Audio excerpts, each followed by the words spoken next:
واللہ ما طلعت شمس ولا غربت. ہمارے محلے کا ایک نوجوان تھا، امیر باپ کا بیٹا تھا، باپ کا کارخانہ تھا.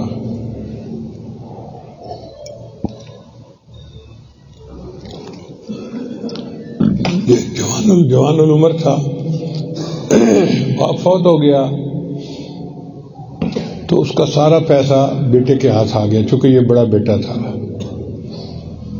اب وہ بری صحبت میں پڑ گیا، شراب پیتا تھا اور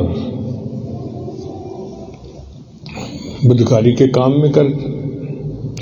ہم چھوٹے بچے تھے تو پورے محلے کے لڑکے اس کو دیکھتے تھے تو اس کا نام رکھا ہوا تھا سلیم شرابی. لڑکا بڑا خوبصورت تھا، بہت خوبصورت تھا، مگر ایک پوری لت پڑ گئی. عام طور پہ مغرب عشاء کے وقت جو گھر واپس لوٹتا تھا تو وہ نشے میں چور ہوتا تھا، کبھی ادھر گرتا کبھی ادھر گرتا. ہر محلے کا بندہ اس کو دیکھتا تو اس سے نفرت کرتا تھا. یہ کون ہے؟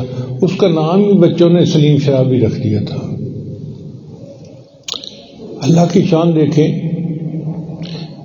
کہ اس کے اندر میں نے ایک خاص بات دیکھی کہ وہ رمضان شریف کا بڑا احترام کرتا تھا.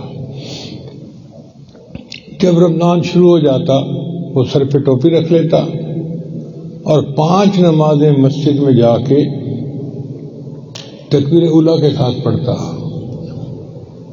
میں اپنے گھر سے مسجد کے لیے جاتا تھا تو ان کا گھر راستے میں تھا، تو اکثر میں دیکھتا کہ وہ نماز سے 15 منٹ پہلے گھر سے نکلتا اور سیدھا مسجد اور تکبیر اولیٰ کے ساتھ نماز پڑھتا. رمضان کے سارے روزے رکھتا. رمضان میں پتہ نہیں چلتا تھا کہ یہ سلیم شرابی ہے. اس کی اپنی ایک الگ دنیا تھی، کسی سے بات نہیں کرتا تھا، سیدھا جاتا، نماز پڑھتا، قرآن پڑھتا، تسبیح پڑھتا، واپس آ جاتا، پھر جاتا. اس طرح وہ مسجد کے ساتھ تعلق رکھتا تھا. اللہ کی شان دیکھیں کہ رمضان شریف کے اس احترام کی وجہ سے اللہ تعالیٰ نے اس کو آخری وقت میں توبہ کی توفیق دی اور اونچا کلمہ پڑھتے ہوئے فوت ہوا. جب ہم نے یہ سنا کہ وہ سلیم شرابی اونچا کلمہ پڑھتے ہوئے فوت ہوا تو ہم بڑے حیران ہوئے. والدہ نے پھر مجھے سمجھایا کہ بیٹا، اللہ تعالیٰ کی طرف سے رحمت جو ہے وہ انسان کے ایمان پر ہوتی ہے.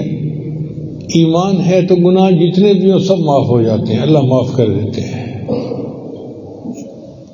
اپنی نیت ہونی چاہیے بخشش کی.